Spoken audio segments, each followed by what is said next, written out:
Ulanon ang katapusang mga adlaw sa tuig tungod sa low pressure area. Tulo ka sunog na hitabo sa Sugbo, usa ka balay, usa ka furniture shop ug diriot masunog ang usa ka department store. Mikunhod ang mga nabuthan sa pagsaulog sa Pasko karong tuiga. Alert status sa military gisaka tungod sa mga assassination plots nunot sa pagsaulog sa kasumaran sa CPP-NPA. Pawikan giihaw dito sa lungsod sa Pinamungahan.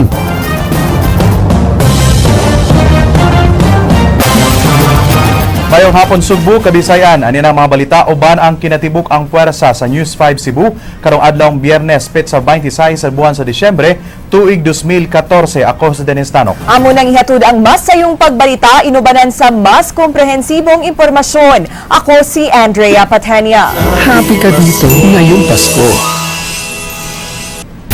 Way natalang dagkong insidente ang kapulisan nunod sa pagsaulog sa Pasko karong tuiga. Mao nga sama nga security plan ang ilang ipatuman alang unya sa pagsugat sa bag-ong tuig ug sa umaabot nga Sinulog Festival. Sugin limi King Perez. Subay sa talaan sa kapulisan anaa sa 20 ka mga insidente nga adunay kalambigitan sa pagsaulog sa Pasko dinhi sa Rehiyon 7. Mas daghan niini mga firecracker related incidents. Bisan sa kalampusan sa seguridad sa kasaulugan sa Pasko, mando sa Police Regional Office 7 nga dublihon pa ang pagpatuman sa seguridad karong maabot nga pagsugat sa bagong tuig, ingon man sa pagsaulog sa Sinulog karong Enero. Nagna din sa atong opisina sa intelligence nga mao gid gihapon siguro ang mahitabo nga doon na lang siguro ay mga may malinawon gihapon ang pagsaulog sa atong mga kisunan sa bagong tuig. Kay Wasab mo siaw ang mga crime group sama sa mga responsable sa sunod-sunod nga pagpanglungkab sa Sugbo. Sa miaging buwan mo ay katapusang namatikdan sa kapulisan ang mga gidudahang crime groups nga naglihok sa rehiyon. ang mga niaging mga buwan doon natoy gingon nga naa sila pero atong nasuta nga ang ilahang tuyo posible silang tuyo pag-ari is related sa drugas. Gawa sa pagkontrol sa traffic karong holidays, matod ni Cebu City Police OIC Police Senior Superintendent Conrado Capa, nasugdan na nila ang pagsusi sa mga mamaligyahay ug mga pabuto karon nga nagsingabot na ang New Year. Dakpon ang mula pa sa ordinansa sa dakbayan sa Sugbo, lakip na ang pagpamaligya og mga pabuto nga wa na himutang sa firecracker zones. Kami operate na kayong silang illegal firecrackers. King Perez, News 5. Mikunod sab ang mga biktima sa pagpabuto atol sa pagsaulog sa Pasko. Ang Department of Health mipahimangno batok sa pagpasalba sa armas ug pagpabuto nga mas mudaghan atol sa pagsaulog sa bag-ong tuig. Andrea Patania, sugin nimi.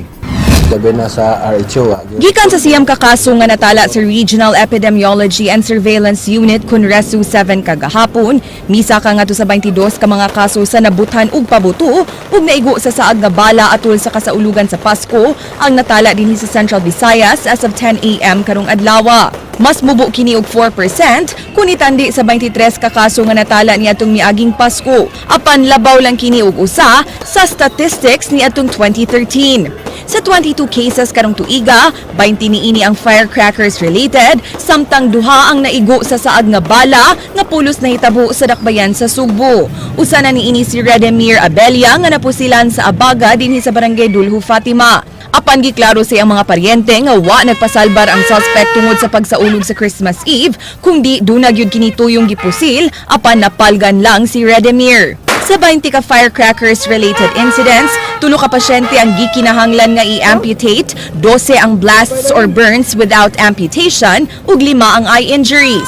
Ang dakbayan sa Sugbo maoy dunay labing daghang insidenteng natala nga dunay napu ka kaso. Gisundan kini sa dakbayan sa Mandaue nga dunay 3 ka kaso ug sa Lapu-Lapu nga dunay 2 ka kaso. Ang Naga City, Talisay City ug lungsod sa San Fernando dunay tag-usa ka kaso, samtang dito sa Bakong ug sa Pamplona sa Negros Oriental dunay tag-usa ka kaso.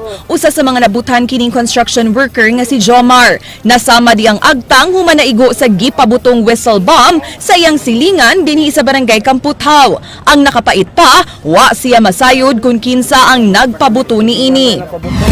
Ngitar ko sa mong pagumangkon. Dayon? Ah, Unya? Pauli na ko sila nga. Na-atlan mo ko na nagpabuto. Niadtong niaging New Year sab, nasamad iyang dughan tungod sa libintador nga gipabuto gihapon sa iyang silingan. Matod sa DOH, gipanglantawan nga mas musaka pa ang gidaghanon sa firecrackers related incidents karong New Year. Gani niadtong niaging tuig, miabot sa 76 ka mga kaso sa nabuthan ug pabuto ang ilang natala sa Central Visayas. Panawagan nila sa publiko nga kung di man gani mapugngan sa pagpabuto, mas maayong mag-amping na lang gyud sila sa paggamit niini. Sa New Year, mayon taog ang situation parehas sa nahitabo karon nga minimal lang ang atong casualties nga rather ang ato ang mga victims sa aning mga firecracker related injuries. Pero kinahanglan gyud pod ato ang i-monitor no, actually daghang mga ahensyas gobyerno nagmonitor karon labi na kini mga illegal nga mga pabuto. Kaya mismo karon nagsige mi og soroy-soroy na apa man gani gihapoy mapalitan na to kanang mga illegal na pabuto tabonan lang og di lang ibutang dito sa display nila. Mausab kini ang pahimangno ni Senon, kinsa nabuthan ang kamot og whistle bomb samtang hubog ni atong tuig 1999. Matud niya, ni kagarang pabuto mao nga iyang gipunit. Nakwaan ang iyang tudlo samtang gitahi ang iyang middle finger ug kumagko nga hapit maputol. Mao nga mensahe ni Senon ngadto sa duna pay planong magpabuto karong New Year. Paano yung experience? Ayaw na mo pabuto. Sakit kayo. Ayaw na yung pagpabuto kay sus, di yung lalim. Hasta ang gastuhon, dili wag kan. Andrea Patenia, News 5. Milapas sa ilang kota karong tuiga ang Cebu South Bus Terminal. Matod sa CSBT Management, naabot kini gumikan sa nadugang nga mga tenants sa maong terminal. Sugin ni Jinky Bargio. Mapasigarbuhon ang pamunuan sa Cebu South Bus Terminal nga misobra sila sa ilang target collection karong tuiga nga miabot sa 63 million pesos itandi sa kota nga 61 million pesos lang. Matud sa Acting Operations Manager sa CSBT, dako og natabang sa maong koleksyon ang dugang tenants sud sa terminal lakip na ang pagkamatinud-anon sa iyang mga tao. Ato man yung kanuna yung giawhag ato mga collectors, atong cashiers nga kanang sumasa mo gipangita gyud sa Capitol kanang be honest. Niadto lang Disyembre 24 miabot sa 200,000 pesos ang kita sa CSBT gikan sa ticket entrance sa mga bus ug taxi. Karong umaabot bagong tuig, 50 ka mga sakop sa Blue Guards ang gitakdang mo duty paghatag og seguridad sa mga sumasakay sud sa terminal. Blue Guards sa first shift morning sa afternoon, another 20 guards sa evening shifts, 10 guards kay murag minus na sa gabi. So ako nga pamutan dis matag kultahan nga wa gyud magdili gyud makontrol gyud nato ang ato mga pasahero nga di gyud magkatibulaan. Subling giawhag sa CSBT Management ang mga pasahero nga likayan ang pag-itsa sa mga bag sa bintana aron malikayan nga matanggong sud sa terminal ug pagsunod sa sistema nga ilang gipatuman. Jinky Bargio, News 5. Nasunog ang display nga fluorescent lamp sa usa ka department store kaganihang udto apan daling napaong ang kayo gamit ang fire extinguisher. Ray Pasaporte, Sugin Limi. Nibalik radayon sa ilang normal nga operasyon ang Unitap Kulon. Human sa pipila ka minutos nga nahunong dihang diriot masunog. Daling ning responde ang usa ka fire truck sa pahina sentral apan wa na sila makapasirit og tubig. Kay napaong radayon sa usa ka empleyado ang kayo gamit ang fire extinguisher. Sa inisyal nga investigasyon sa kabumbiruhan na siren, nga kalit lang ni sila ob ang gidisplay nga baligyang fluorescent lamp. Mapanik, kita mo na mo kayo. Di man kasi nako, daram smile. Sa suga, ramang gusto. 2 minutes kay na paong naman nila. Saan po rin nasunog, sir? Ang fluorescent na para display nilang fluorescent spark. Pero gasiga, Nag-aso-aso lang. nag-aso-aso, Yan na. Babaw? Dili lang ka display karang hangin bala, hangir. Di hang nila nga kuan nya. Kuhar sa lagayon. Kuan naman. Kuan. Labot na mo wala naman. Matud sa supervisor sa maong tindahan, mipanik sila lakip ang ilang mga customer. o gipagawas nila ang mga tinda sa kabalakang mudako ang kayo. Matod ni Fire Officer Torinato Bores, iyahang gipahimangnuan ang elektrisyan sa UNITAP nga kanunay gyud susihon ang linya sa kuryente. Wala may ano yan, bias lang cake lang nila permente ang mga electrical connection, outlet, ay mga energize ng mga equipment. Dapat ang magsugat Oo, sa bagong tuig, no? naman sila ikuan dire kanang standby electrician. So Ray Pasaporte, News 5. Himuanan og furniture sa Barangay Talamban na ugdaw kaganihang kadlaw ni Ryan Sorote, Sugin Limi. Ang kainit sa kayo mo mipukaw sa mga residente din sa sitio na sipit sa Barangay Talamban. Alauna 23 kaganyang kadlawon, dihang miulbo ang sunog sa pabrika sa furniture sa pamilyang Adolfo. Sumasaw sa kasi naligana, doon na sila'y namatikdang pag-asusod sa pabrika, may ilang sabdayan gibubuan ng tubig sa pagtuo nga mapahong kini. Milabay ang pila ka oras, giingong misilaw ang usa ka bahin sa pabrika, diin nahimutang ang mga ginabas, hinungdan nga daling mikatap sa tibok pabrika o sa kasigbit nga ancestral house sa pamilyang Adolfo. Wadyo ko'y kalibutan ani kay pagmata na ko, wa na puno na hurot na diha sa babaw. Bisan di ilisod ang pagresponde sa kamumbiruhan tungod sa dakungdan, ilang giproblemahan ang mga pagbuto sa masupply nga pintal, thinner o mga varnish. Pipila na kami minutos kini miolbo nga sunog dinhi sa Barangay Talamban sa Datbayan sa Sugbo ug inyo makita nga doon na pagyapoy mga linyas kurente nga nagpiti-piti karon ug mao karon nagi problema sa kamumbiruhan gumikan kay nagpadagya po mga piti-piti nga posible nga makabaldas sa ilang pagpaw nga nimong sunog nga miolbo ni mga lugar. Nag-adjud tingay gamay sa according sa mga tao nga nakauna jud og kanang saksi. Na-adjud. Giangkon sa kabumbiruhan nga nalangay sila sa pagpadala og fire truck kay ang labing duol nga Talamban Fire Station dili pa magamit. Hinoon, naabot ang San Carlos Fire Volunteer og nakatampo sa pagkontrolar sa kayo nga dunay danyos nga 300,000 pesos. Gideklarang fire out ang kayo mapasado alas 5 kaganyang buntag. Gisubay karon kundi gikan ang kayo kay nasayran nga way kuryente sa pabrika humay kini siradi og gipawong ang plangka niini niadto pang Disyembre 23 ang katapos ang adlaw sa trabaho. Dili ang plangka namo every time gid nga mo off mi sa mong trabaho ipa-off gid na mo. I-off gid na ako ang plangka. Posible sa na kay labi na uga kayo nagi posibilidad ng siga. Ryan Sorote, News 5. Duha ka andanang panimay sa Barrio Luz, Dakbayan sa Sugbo nasunog kagabi. Tag-iya niini nga paralisado, nakuyapan human masuffocate sa aso. Mubalik si kapatid Ryan Sorote.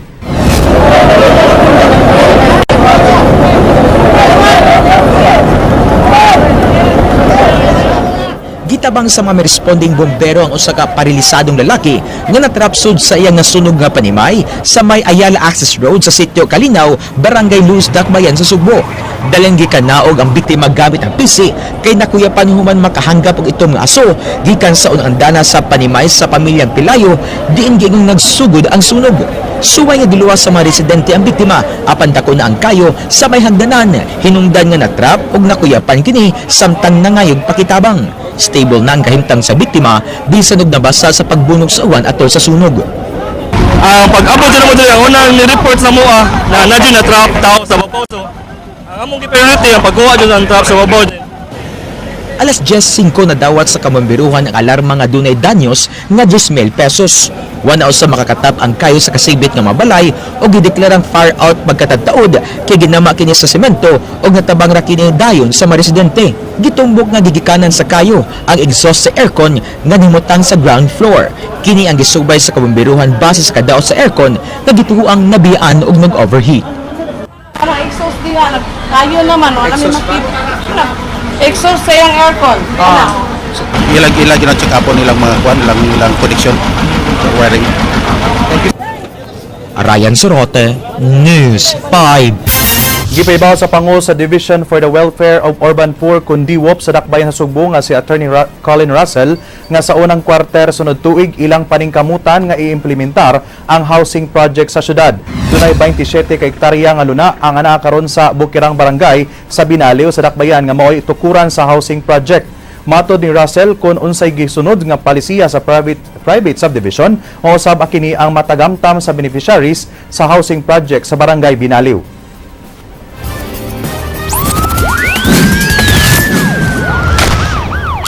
Nagduda ang pangu sa Regional Intelligence Division 7 nga posibleng dunay kalambigitan sa insurgency ang kamatayon sa usa ka pulis samtang nagbakasyon didto sa Bohol. King Perez, Suginlimi.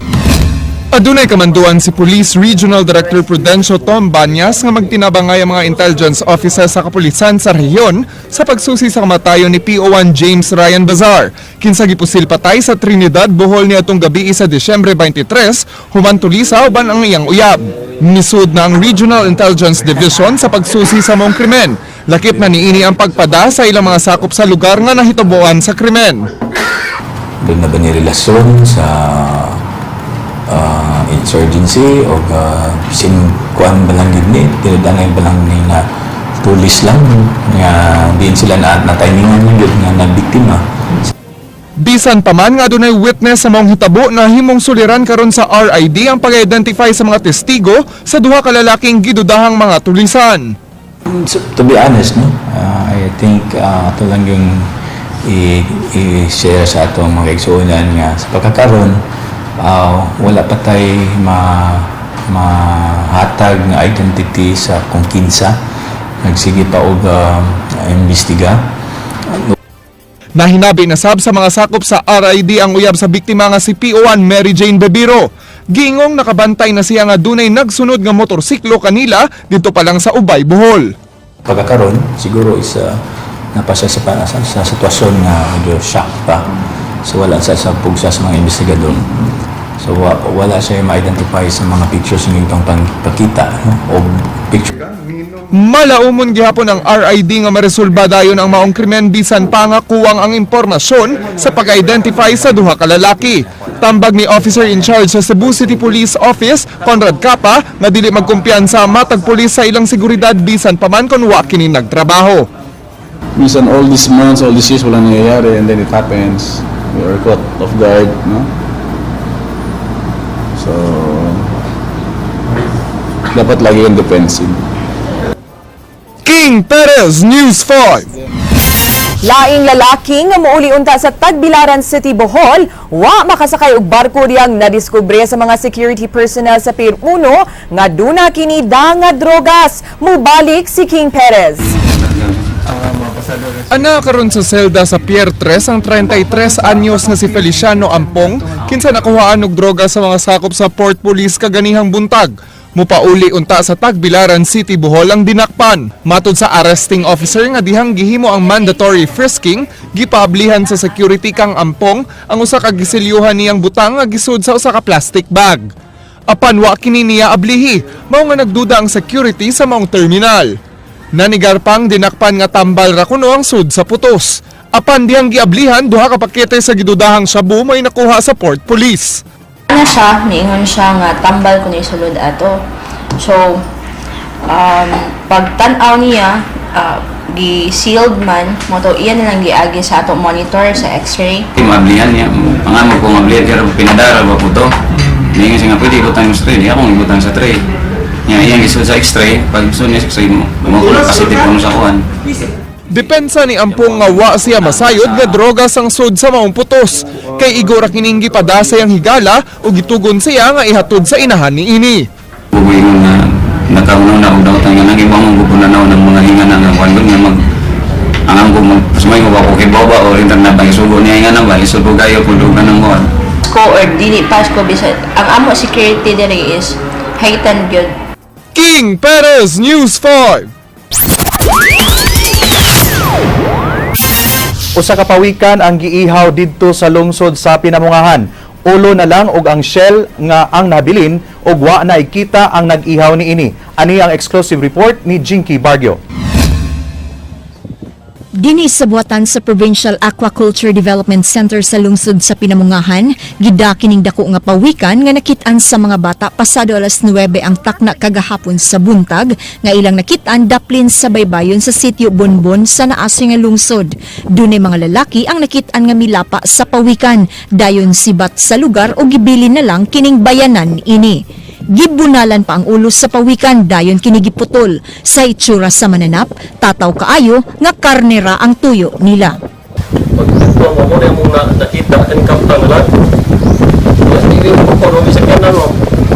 Gibana-bana nga may gibugaton nga 100 kilos ang maong pawikan. Ipasosipas sa mga tinugyanan sa BFAR kung unsa nga klase ang maong endangered species. Apan kining usa ka residente, hugot nga mikundina sa maong aksyon ug mihangyo sa mas lawom nga investigasyon aron masilutan ang mga responsable. Nganing ano gud. Hello, oy pagpasani mo ito kay. Panagsa na lang gud ni sa atong kalagatan ko na. Jinky Bargio, News 5. Nahimong kamanduan sa Police Regional Intelligence Division ngadto sa mga lower intelligence offices ang pagmonitor sa mga kalihukan sa mga rebuilding pundok. Karong adlaw gisaulog sa Communist Party of the Philippines ang ika-46 katuig nilang anibersaryo. King Perez, Suginlimi. Gibantayan karon sa kapulisan ang posibleng assassination plots nga himuon sa mga rebelde. Sa Region 7, matod sa Regional Intelligence Division nga dunay pipilalang ka mga lungsod sa Negros Oriental ang ilang gibantayan karong adlaw. Pag-haras or pag-atake sa mga units, no? Opisina, sa mga kapulisan. So, although din sa ato, the past years, wala kay insidente ni tabo. Bisan pa man nga dunay ceasefire tali sa Armed Forces of the Philippines ug sa rebeldeng pundok, ana sa heightened alert ang AFP Central Command isip pagpangandam sa mga posibleng mutumaw nga mga insidente nunod sa pagsaulog sa anibersaryo sa Communist Party of the Philippines. Kutob pa karong Enero 19 ang gisabutan nga ceasefire sa mga rebelde ug kasundaluhan. Nagpabili ng ilang awhag nga mobiya na unta sa pagkarebelde ang mga komunista ug mosunod na sa balaod. Dapat pag-isipang mabuti ng liderato ng CPP, NP, NDF dahil ang karasan ay magdulot ng dagdag pahirap sa mamamayan. Sa gipagawas nga anniversary statement sa Communist Party of the Philippines, dunay na po ka mga buluhaton nga gitala alang sa mga miyembro niini sa padayong paglihok sa maong pundok. Lakip na niini ang pagsuporta sa pagpalagpot ni Presidente Noynoy Aquino nunod sa mga suliran sa korupsyon ug pagkaitoy ini sa Estados Unidos. Palapdan pa sab ang mga sakop sa Communist Party sa mga kalungsuran. Tinguha sab sa Communist Party nga hingpit na nga mapakyas ang counter-insurgency plan sa AFP nga gitawag nga Oplan Bayanihan pinaagi sa mga tactical offensives. The Philippines ay handa na gampanan ang mandatong ipagtanggol ang taong bayan sa mga puwersang gumagamit ng karasan laban sa kanila. King Perez, News 5. Bisan ug di moanhi sa Sugbo si Pope Francis karong Enero, nangandam gyapon og presentasyon ang inilang Cebu dancing inmates. Gani doon na sila himuong bag-ong dance routines. Jinky Bargio, Suginlimi. Matag hapon sugod karong adlaw gitakdang magsugod na pagbansay-bansay ang Cebu dancing inmates sa ilang presentasyon nga ihalad ngadto kang Pope Francis atol siyang pagbisita dinhi sa nasod karong Enero 2015. Gipaybaw sa acting jail warden sa Cebu Provincial Detention and Rehabilitation Center nga bisan og di muduaw ang Santo Papa sa bilangguan, musayaw gihapon sila mismo sa adlaw sa iyang pag-abot sa nasod. Naniguro ang inmate nga si Lito nga maperpekto ang dance steps alang sa Santo Papa. Ako kay may kalipay sa mga preso. Misaya na mga aming misaya nga sa mga taga-ampo lang ito ano na. Dili sama sa naandan nga mga Michael Jackson dance steps, lahi sabang ipresentar sa mga piniriso. Ang ilang choreographer padayon pang nagtuon sa mga bagong steps nga mutugma sa tema sa pag-abot sa Santo Papa. Ato sa gihangyo si Pope Francis sa pareha sa panawagan sa tanan natong mga church leaders at mga government official nga mahapit lang tayo dito sa Cebu. Jinky Bargio, News 5.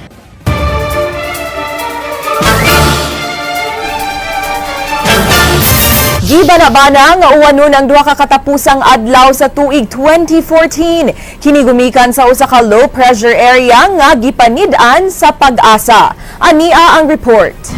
Sa Sa weather advisory number 1 nga gi-issue sa Pag-asa karong adlaw, misud na sa Philippine Area of Responsibility ang low pressure area nga ilang gipanid-an. As of 10 a.m., nakit-an kini 860 kilometers east sa Hinatuan, Surigao del Sur. Gibanabana ang masinati ang light to moderate rain showers o thunderstorms sa Eastern Visayas, Caraga ug Davao Region sud sa 24 ka oras.